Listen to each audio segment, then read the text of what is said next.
10 लक्षण पर्व के प्रारंभ से पहले अपना एक विषय सामयिक पाठ का, जो कि द्वात्रिंशतिका के रूप में जिसे हम जानते हैं, आचार्य अमितगति स्वामी की एक कृति। इसके 32 श्लोक हैं और इनमें 31 नंबर के काव्य में कहा जा रहा है, निजार्जितम, अपने उपार्जित स्वयं कृतम कर्मम, कर्म के विहाय यानी सिवाय अपने स्वयं के द्वारा उत्पन्न किए हुए कर्म के अलावा कोई भी अन्य पुरुष कस्यापि देहिना, किसी भी प्राणी को किंचन, कुछ भी न ददाती, नहीं दे सकता है। ये कर्म सिद्धांत है। हम जैसा करते हैं वैसा फल हमें प्राप्त होता है। ये आचार्य अमितगति स्वामी 31 नंबर के काव्य में उसी बात को पुनः दोहरा रहे हैं कि हमारे माध्यम से जो किया जाता है उसका ही हमें फल प्राप्त होता है। जैसा कि मैंने आपको एक दिन बताया था कि जैन धर्म में कर्मबंध का सिस्टम टेप रिकॉर्डर की तरह होता है। जिस प्रकार टेप रिकॉर्डर के सामने हम जो कुछ भी बोलते हैं वह उसमें टेप हो जाया करता है, उसी प्रकार जैसे हम परिणाम करते हैं वैसे ही कर्माण वर्गणाएं हमारे आत्मा के साथ संबंध को प्राप्त हो जाती हैं और फिर वे फल हमारे लिए देते हैं और उसका फल भोगने में अच्छा होता है तो हम प्रसन्न हो जाते हैं, और यदि अशुभ कर्म का फल मिलता है तो हम दुखी होने लगते हैं। लेकिन यहाँ पर कहा जा रहा है कि तुम्हारे द्वारा कृत कर्मों का फल है, तुमने ही इसे बांधा है, इसीलिए भोगना भी तुम्हें ही पड़ेगा। इस कर्म को आमंत्रण तुमने ही दिया है, तुमने ही इसे बुलाया है, इसलिए हमें भोगना ही पड़ेगा। और इसीलिए कहा जाता है कि जो ज्ञानी होते हैं वो अपने कर्मों को हंसकर भोग लिया करते हैं, और जो अज्ञानी होते हैं वो अपने कर्म को या तो रोकर भोगते हैं या किसी दूसरे पर थोप कर भोगते हैं। तो यहाँ पर अगर हम वाकई में कर्म सिद्धांत को जानते हैं और वाकई में हम अपने उस यथार्थ स्वरूप को जानते हैं तो हमें मालूम होना चाहिए कि हमारे द्वारा किया हुआ कर्म का फल हमें प्राप्त हो रहा है। अब उसके प्राप्त होने में हमें इतना हर्ष और विषाद नहीं करना चाहिए, और यदि हर्ष और विषाद नहीं करते हैं तो वह कर्म निर्जरित हो जाते हैं, समाप्त हो जाते हैं, आगामी कर्म की श्रृंखला समाप्त हो जाती है। और जब हम उसके उदय में सुख और दुख का अनुभव करते हुए उसकी उस प्रकार से अभिव्यक्ति करने लगते हैं तो और नवीन आगामी कर्म का बंध बहुत सारा हो जाया करता है। तो यहाँ पर कहा जा रहा है कि अपने द्वारा उपार्जित कर्म के सिवाय कोई भी अन्य पुरुष किसी भी प्राणी को कुछ भी देता नहीं है। सिर्फ हम भाव कर सकते हैं, परिणाम कर सकते हैं किसी की सद्भावना में, और किसी के लिए जब हम कभी परिणाम हमारा बिगड़ता है तो उसके प्रति हम दुर्भावना भर लेते हैं, लेकिन उसमें भी उसका कुछ भी नहीं बिगड़ता है। सामने वाले का कर्म ही उसके लिए फल देता है, पर हम सिर्फ विचार करके, हम सिर्फ परिणाम बिगाड़ करके अपने और कर्मों को बांध लिया करते हैं। एवं ऐसा विचारयन, विचारते हुए आत्मनम, हे आत्मन, यहाँ पर दूसरी लाइन में संबोधन किया जा रहा है, अपने आप को संबोधा जा रहा है कि हे आत्मन, परहा, दूसरा कोई ददाती देता है, इति, इस प्रकार की सेमुषिम विमुच्य, इस प्रकार की बुद्धि को तुम छोड़ दो और अनन्य मनसा एकाग्रचित्त हो जाओ, अपने कर्म में, अपने धर्म में लीन हो जाओ, अपने स्वभाव में लीन हो जाओ। क्योंकि धर्म क्या होता है? बद्धु स्वभावो धम्मो, धम्मो दया विशुद्धो। इस प्रकार से कई प्रकार से धर्म की परिभाषाएं दी जाती हैं। और आप लोगों ने भी देखा है कि 10 लक्षण पर्व के साथ भी धर्म शब्द जुड़ा हुआ है। तो धर्म जो होता है वह स्वभाव होता है। प्रत्येक वस्तु का अपना अपना स्वभाव होता है।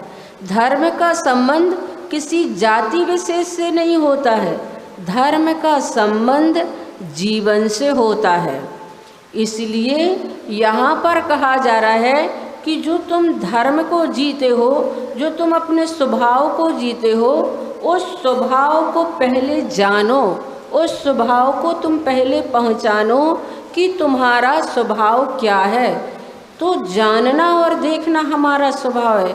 आचार्य श्री ने जीव का लक्षण और जीव का स्वभाव अलग अलग बताया है। जीव का लक्षण तो उपयोगो लक्षण, ज्ञान और दर्शन ये जीव का लक्षण है। लेकिन जब जीव के स्वभाव की बात कही जाती है तो जीव का स्वभाव बताया जाता है अरस, मरूब, मगंधम, अब्बत्तम, चेदना, गुण विसिद्धम, जान अलंग गहणम, जीव मण दिट्ठ संठानम।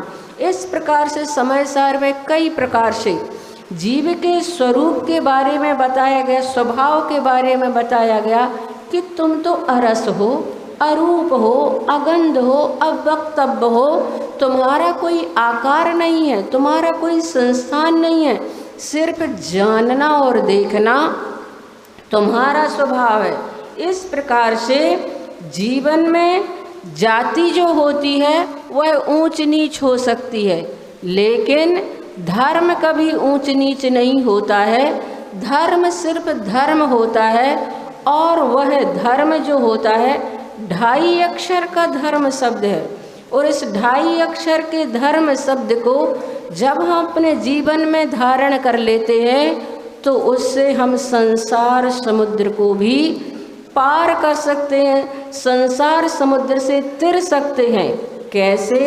जैसे एक छोटी सी लकड़ी का पटिया आदमी को नदी पार करा देता है, नाव में बैठकर हम नदी पार कर लेते हैं, उसी प्रकार से धर्म को अपने जीवन में धारण करके हम संसार समुद्र भी पार कर सकते हैं। इसलिए उस धर्म को धारण करने की बात कही गई। मैंने एक उदाहरण पढ़ा कि एक देश की विचित्र राज्य प्रणाली थी। वहाँ पर जिस किसी को भी राजा बना दिया जाता था और उसका कार्यकाल 5 साल का रहता था, 5 वर्ष का उसका कार्यकाल रहता था। और विशेष शर्त उसमें ये होती थी कि जैसे ही 5 वर्ष पूरे हो जाते तो अंतिम समय में उसके लिए गांव के बाहर जो नदी थी उस नदी में फेंक दिया जाता था। नदी बहुत बड़ी थी, बहुत गहरी थी और उसमें बड़े बड़े मगरमच्छ, घड़ियाल जैसे जीव जंतु रहा करते थे। इसलिए उस नदी से वापस कोई भी शासक निकल कर के बाहर नहीं आया। परंपरा के अनुसार एक व्यक्ति को राजा के रूप में चुना गया। वह बड़ा ही न्यायप्रिय, विवेकवान, धर्मात्मा राजा था। उसने बड़े ही सुचारू रूप से राज्य की व्यवस्था को व्यवस्थित किया और प्रजा के हित में अनेक कार्य किए। समय बीतता चला गया। जब 5 वर्ष पूरे होने को हो गए तो उस राजा को उस नदी में फेंकने के लिए ले जाया जा रहा था। पर आश्चर्य कि अभी तक तो जितने शासक थे वे सारे के सारे इस अंतिम स्थिति में आते समय बड़े चिंतित हो जाया करते थे, परेशान हो जाया करते थे। इसलिए वहाँ पर कोई राजा बनने के लिए तैयार भी नहीं होता था। यहाँ पर भले ही होड़ लगी है कुर्सी की, लेकिन उस राज्य में कोई राजा बनने तैयार ही नहीं होता था। सारे राजा इस अंतिम स्थिति में आते समय चिंतित हो जाया करते थे। पर आश्चर्य कि ये राजा तो बड़ा शांत और प्रसन्न है। उसे उस नदी में फेंकने के लिए जब ले जाया जा रहा था और नदी की बॉर्डर पर पहुँचे, दीवार पर खड़ा करके उसे जैसे ही नदी में गिराया कि वह राजा उस नदी से तैर करके पुल पर चढ़ गया और पुल से उस पार पहुंच गया। क्योंकि राजा ने अपने इस 5 वर्ष के कार्यकाल में उस नदी में एक पुल बनवा लिया था और उस पार एक सुंदर सा छोटा राज्य बसा लिया था। ना सही इस पार के राज्य के राजा बनने का सौभाग्य, वह उस पार के राज्य का राजा बन गया। बात आप समझ गए होंगे कि हमारे लिए मनुष्य पर्याय मिली है और ये मनुष्य पर्याय हमें अपने स्वयं के साम्राज्य को प्राप्त करने के लिए मिली है। हमारे पास जो वैभव है, उस वैभव को अगर हमने जान लिया तो इस मनुष्य पर्याय के माध्यम से, संयम और चारित्र के माध्यम से हम ऐसा पुल तैयार करें जिससे अगले भाव जो हमारे लिए परमात्मा का साम्राज्य, मोक्ष का साम्राज्य स्थापित करने का सौभाग्य भी प्राप्त हो सकता है। तो बंधुओं, ये 10 लक्षण पर्व हमारे लिए इसके लिए ही प्राप्त होते हैं कि इन दिनों हम दुनिया के चीज़ों से विराम लेकर के अपने स्वरूप को जानने और पहचानने की कोशिश करें। पर्युषण पर्व ही नहीं, पर्वराज कहलाता है। कारण क्या है? कारण स्पष्ट है कि जो लौकिक पर्व होते हैं तो उनमें तो खाने पीने, पहनने ओढ़ने की स्वतंत्रता होती है, लेकिन पर्युषण पर्वराज में इन सब चीज़ों पर हमें लगाम लगानी होती है। इन सब चीज़ों पर हमें कंट्रोल करना पड़ता है और वास्तव में इन सब चीज़ों को विराम दे करके हम अपनी आत्मा को सुसज्जित करते हैं संयम और त्याग के माध्यम से। इसलिए ये पर्युषण पर्व ही नहीं, पर्वराज के रूप में हम सभी के सम्मुख आया हुआ है। और इस बार तो वास्तव में अगर आप चाहें तो ये ऐसा सौभाग्य का क्षण मान करके चलें कि ये जो पर्युषण पर्व है, इसमें बाहरी प्रदर्शन से हट करके अभी तक हम कोई बाहरी मनोरंजन के रूप में कोई प्रतियोगिताएं, कोई सांस्कृतिक कार्यक्रम किसी प्रकार से अपना मन लगाने के लिए इस प्रकार का आयोजन किया करते थे। लेकिन इस बार इन सब चीज़ों को विराम दे करके आप अकेला अवतरे मरे अकेला होए, ये वाली जो पंक्तियाँ हैं, ये कोरोना जैसी महामारी ने हमें बहुत अच्छे से सिखा दी है कि वास्तव में ये जीव जो अवतरित होता है अकेला ही आता है, अकेला ही कर्म को बांधता है, अकेला ही उसको उसका फल भोगना पड़ता है और अकेला ही यहाँ से जाता है। इसलिए वास्तव में आप लोग इस पर्युषण पर्व से सबक लें, शिक्षा लें और 10 दिन तक एक स्थान में ऐसे डिस्टेंस बना करके कोई पूजन कर रहा है, कोई जाप कर रहा है, कोई ध्यान कर रहा है। इस प्रकार से इतना बड़ा प्रांगण आपके यहाँ तो देख करके लगता है ऐसे स्थान तो बड़े बड़े शहरों में नहीं मिलते हैं, लेकिन आपका सौभाग्य है कि इतना विशाल प्रांगण आप सभी जब ऐसे डिस्टेंस बना करके ध्यान सामयिक आदि करें बिना किसी शोरगुल के, शोरगुल से मतलब है संगीत के लिए मना कर दिया गया है और बहुत अच्छा है, कोई बात नहीं, हर बार अपन हर प्रकार से मनाते हैं, इस बार इस प्रकार से भी तो मना करके देखें कि इसका भी कैसा अनुभव होता है, इसका भी कैसा हमारे लिए अपने आप में अनुभव होता है कि वास्तव में उस दशलक्षण पर्व को जो आचार्य परमेष्टि का मूल गुण है, आचार्य परमेष्टि जिसे प्रतिदिन अपने जीवन में जिया करते हैं, उस दशलक्षण पर्व को हम 10 दिन तक सिर्फ एकत्व की भावना भा करके कैसे व्यतीत कर सकते हैं। और वास्तव में मुझे तो बहुत अच्छा लगा कि ऐसे इस स्थान का आप सभी लोग सदुपयोग करें और 10 दिन तक बाहरी कामों से, बाहरी व्यापार आदि जो हैं उन सारे कार्यों से समय सीमित करके, हम तो हर जगह रहते हैं तो वहाँ पर समाज में निर्णय ले लिए जाते हैं कि 10 बजे तक समाज की दुकानें नहीं खुलेंगी, सुबह 10 बजे तक दुकानें नहीं। यहाँ पर कैसा क्या सिस्टम है मुझे नहीं मालूम, लेकिन हर जगह ऐसा होता है कि समाज में जहाँ साधु रहते हैं लोगों को व्याकुलताएं ना हो कि चलो अब दुकान खोलना है, तो वहाँ पर ये निर्णय ले लिया जाता है कि 10 बजे तक किसी की दुकान नहीं खुलेगी। ऐसा निर्णय लेकर सभी लोग मंदिर में बहुत अच्छे से धर्म ध्यान करते हैं और सांझ के समय ध्यान आदि की जो क्लास होती है उसमें भी ये नियम निश्चित कर दिया जाता है कि ठीक है आप गृहस्थ हैं, अगर आप कमाएंगे नहीं तो दान भी कहाँ से करेंगे, तो 10 बजे के बाद से आप अपनी दुकानें खोलें, 5-6 बजे तक आप अपना ऐसा संकल्प करें कि उसके बाद फिर हम अपने व्यापार आदि से विराम ले लें।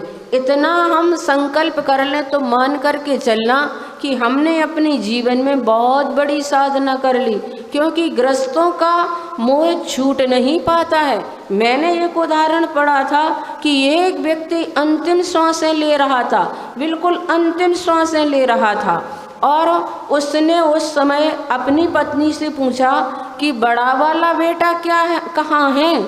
तो उन्होंने कहा तुम्हारे पास ही बैठा है, तुम्हारे पैर दबा रहा है। तो मंझला बेटा कहाँ गया? उन्होंने कहा मंझला बेटा तुम्हारे सिरहाने बैठा है, सिर दबा रहा है। और छोटा बेटा कहाँ है? बोले तुम्हारे बाजू में ही तो बैठा है। तो वो उठने लगे। उन्होंने कहा क्यों, क्या हो गया आपको, क्या परेशानी है? बोले जब सब यहीं बैठे तो दुकान पर कौन होगा। हाँ, दुकान का मोह छोड़ पाना बहुत मुश्किल होता है, लेकिन अगर आपने इतनी साधना कर ली कि सुबह 10 बजे तक हमारा उसका त्याग है और शाम के 5-6 बजे में जो भी आप लोग निश्चित कर सकें। कितने लोग ऐसा नियम ले सकते?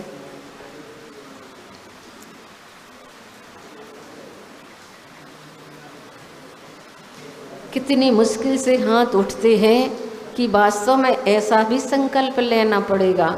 मुझे तो लगता है कि अंतिम समय तक भी हमें कितनी आकुलता होती है, लेकिन मैंने आचार्य श्री के मुख से सुना कि हम जो कुछ करते हैं वो पर के लिए अभी कर रहे हैं, अपने लिए क्या कर रहे हैं कभी सोचा, कभी विचारा।